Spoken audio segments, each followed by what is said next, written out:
Hello, this is AJ Hogue. Welcome to the vocabulary lesson for vegan. Now, this conversation is about the difference between vegan and vegetarian. Kristen and Joe are both vegans, and they talk about how they became vegans, why they became vegans, and the difference between the two. What is the difference? Kristen says, we've been talking about vegetarianism, but being a vegan is a whole different story. Okay, vegetarian, or vegetarianism, the noun, means to not eat meat. Vegetarians do not eat meat. They don't eat fish. They don't eat the flesh of animals. It means they don't want an animal to be killed for their food. So if the animal was killed, they will not eat it. That's vegetarian. Now, vegan is more hardcore. Vegan is more strict.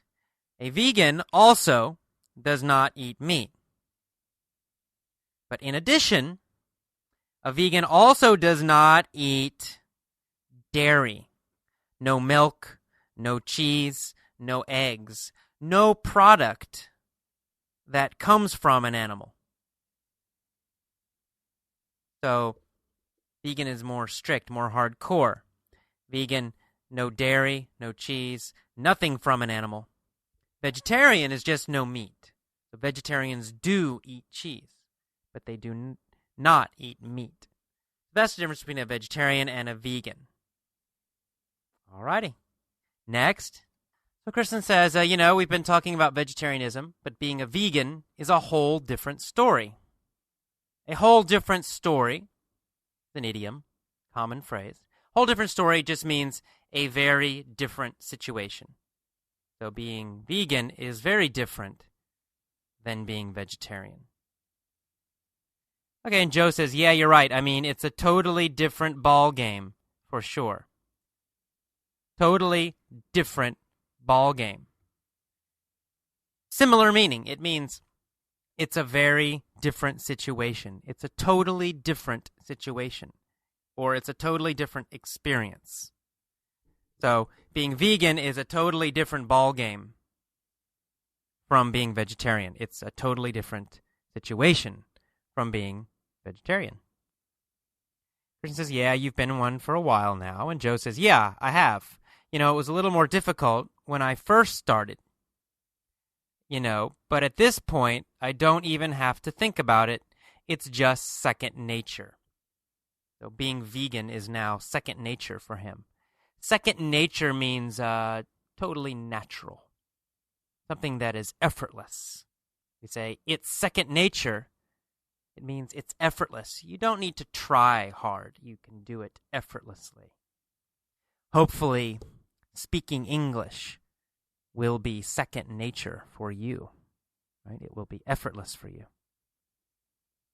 Kristen says, yeah, I can imagine. Chris that you met a couple of weeks ago.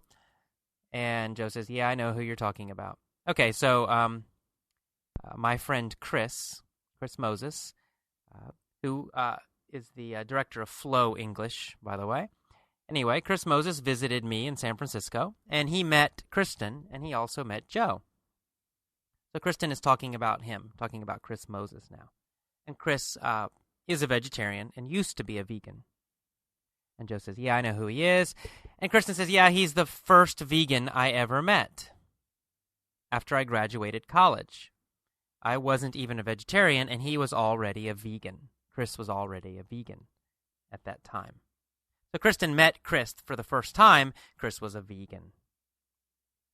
And Joe said, did you know what a vegan entailed at that point? In what a vegan involved, what was required at that time? And she said, oh, I don't remember, but probably not. I probably learned a lot about it through him or from him. Because at that time it was not popular. Kristen says, no, it wasn't. But she says, I will say, actually, there were 2 vegetarian restaurants in Athens where I was going to college. And Athens, being like San Francisco, had a lot of restaurants with vegetarian options. So Athens is a town. Athens is a town. It's called Athens, Georgia. It's a town in the United States, in the state of Georgia. College town, a university town. And it's similar to San Francisco, meaning it's a very liberal place, a very progressive, liberal kind of place.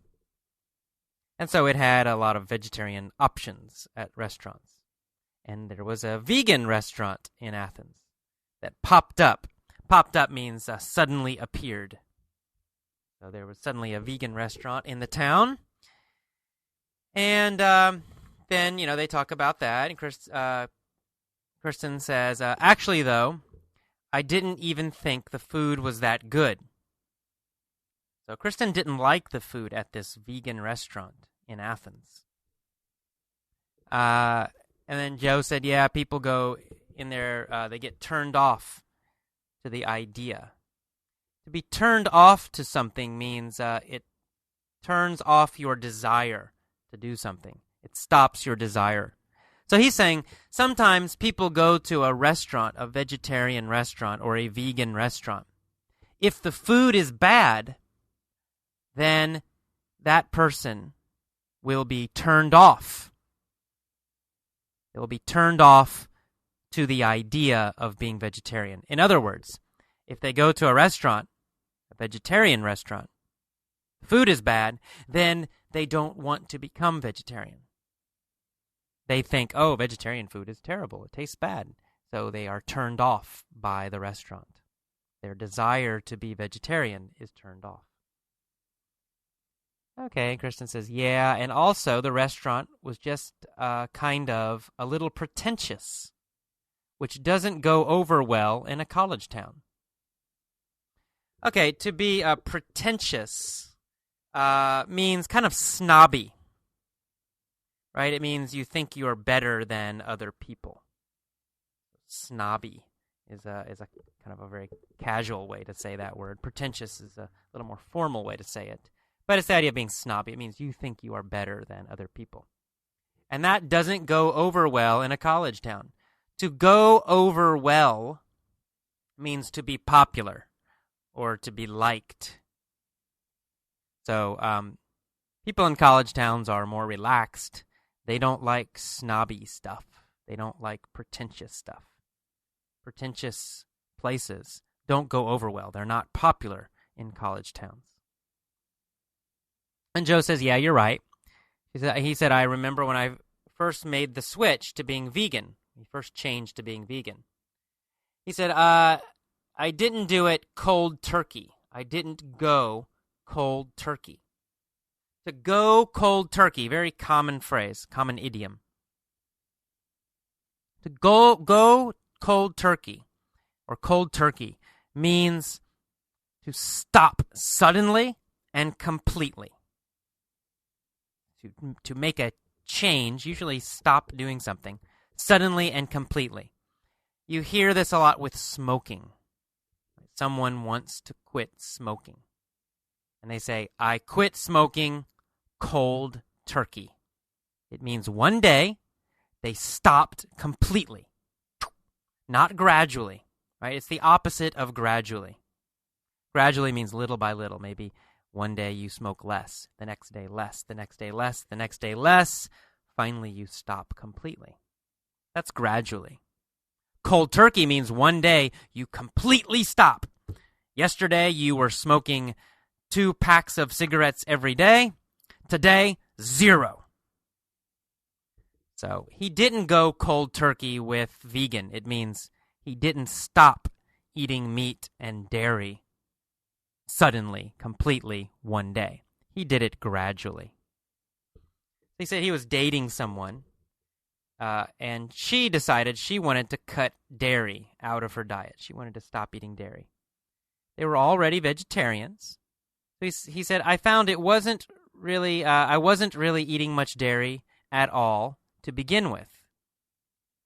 So basically, already he was not eating a lot of dairy. He already was eating very little. So then he thought, well, maybe now it's time to give it a shot. To give something a shot means to try something. You say, I will give it a shot, means I will try to do it. So to give it a shot, give something a shot, means try to do it. I will give vegan a shot, means I will try to be vegan.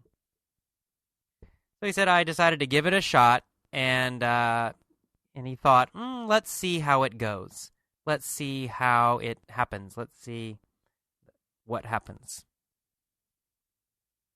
And then after 5 days, he realized he was not missing the dairy. He didn't miss it.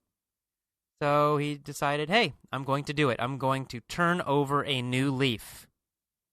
I'm not going to eat dairy anymore. Another common idiom here, to turn over a new leaf. To turn over a new leaf means to make a positive change. It means to change your life in a positive way. So he decided to turn over a new leaf. He decided to make a positive change in his life. Okay, so to turn over a new leaf, to make a positive change. Kirsten says, oh, interesting. And Joe said, yeah, it went really well. Being vegan went well. It was easy. And he said, I found something interesting. She says, what? He says, when you tell somebody that you have a vegan diet, and if they're not a vegetarian, they usually ask, well, what do you eat? And he says, what I realized, the reason they say that is because they look at their own diet. They look at their own eating. And then they remove the meat. They think, oh, okay, if I don't eat meat, and then they remove all the dairy, they say, okay, now I won't eat dairy, and then there's nothing left. So, in other words, most Americans eat meat and dairy, mostly. I mean, most Americans do not eat a lot of fruit. Most Americans do not eat a lot of vegetables. Most Americans do not eat a lot of rice. What do they eat? Most Americans eat a lot of meat, a lot of cheese, a lot of dairy. And so many Americans don't understand the idea of vegan. They think, oh my God, what do you eat? They don't understand about vegetables and rice and fruit and other things. So he's saying sometimes people are confused, Americans especially, are confused by the idea of being vegan.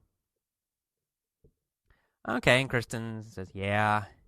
And he says, they don't have, there's nothing to eat because what they currently eat isn't meat or dairy, then there's nothing for them because that's what they eat mostly.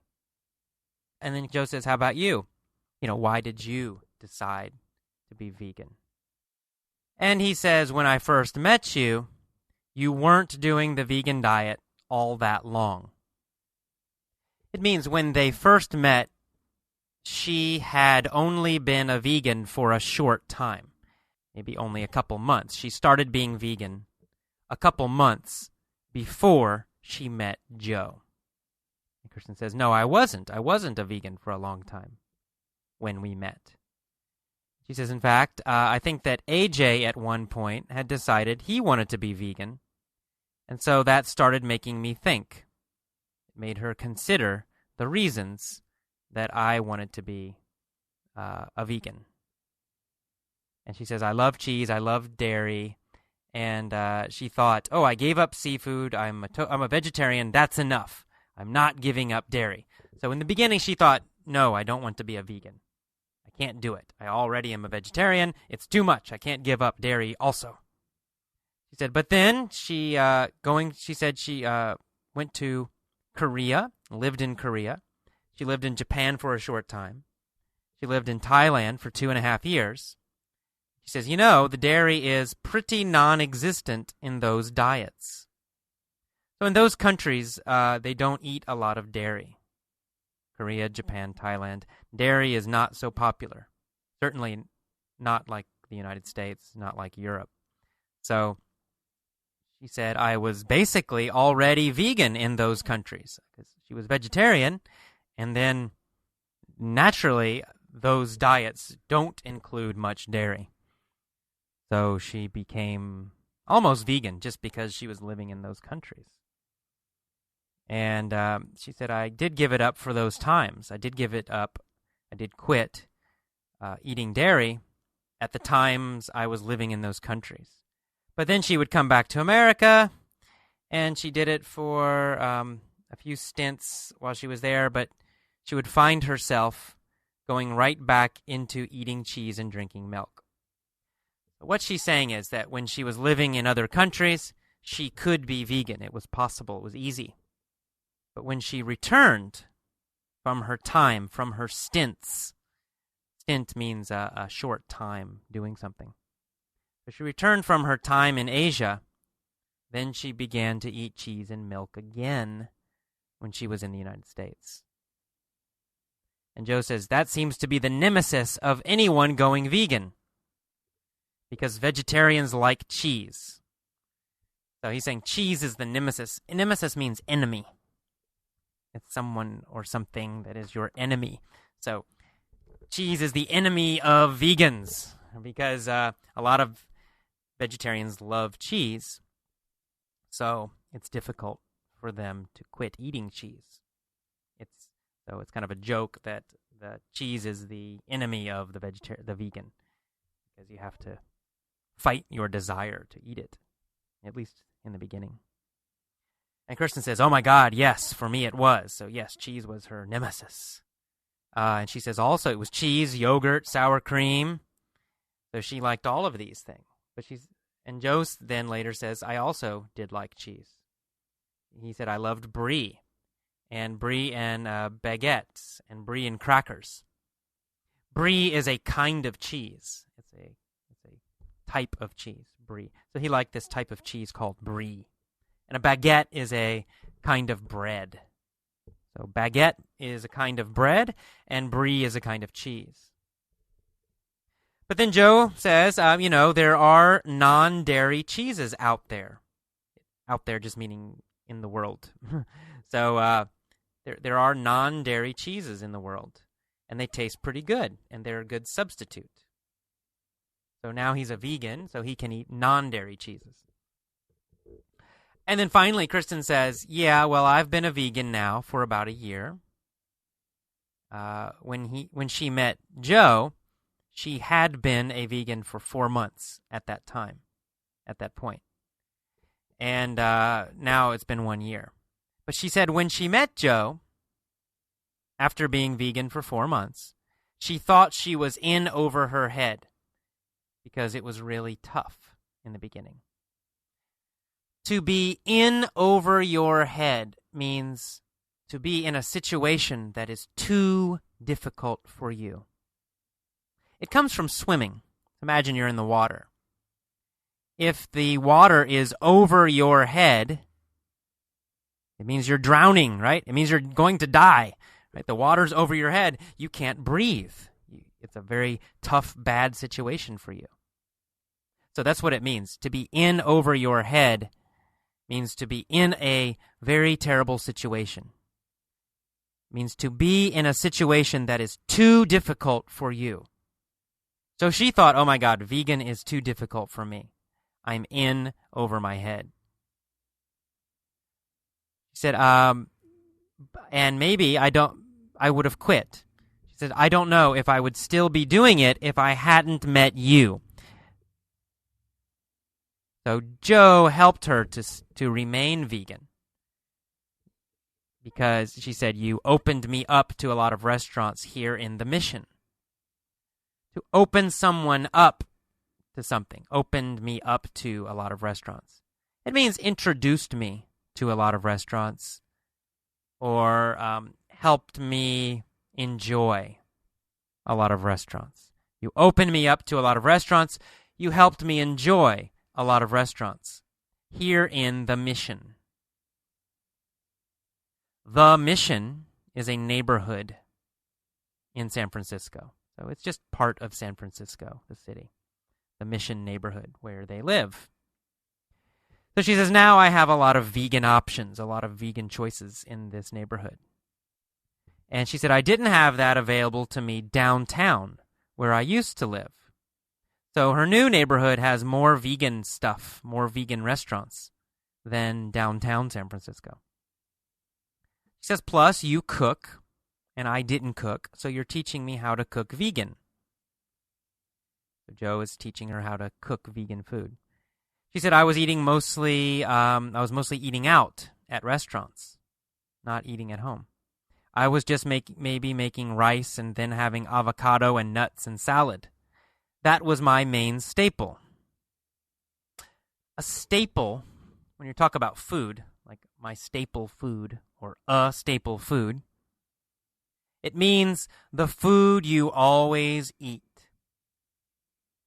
For example, rice is a staple food in Japan, Thailand, Korea, Taiwan, most of Asia. In most of Asia, rice is a staple food. Right? Japanese people, Asian people, Korean people mostly eat rice every day. In Europe, maybe bread. Maybe bread is a staple food. People eat it all the time, almost every meal. Maybe beans. Maybe in Mexico or Central America or South America, maybe beans are a staple food. You eat beans almost every meal in those countries. So a staple food, the most common food. She says, even when I was eating out, I thought I could go to a Mexican restaurant, for example, and just tell them no cheese. And she thought she was safe. So she thought to be a vegan, she could just say no cheese. But then she realized she was getting guacamole that had sour cream in it. So she realized, oh, even if I say no cheese, sometimes they have sour cream. Guacamole is avocado sauce.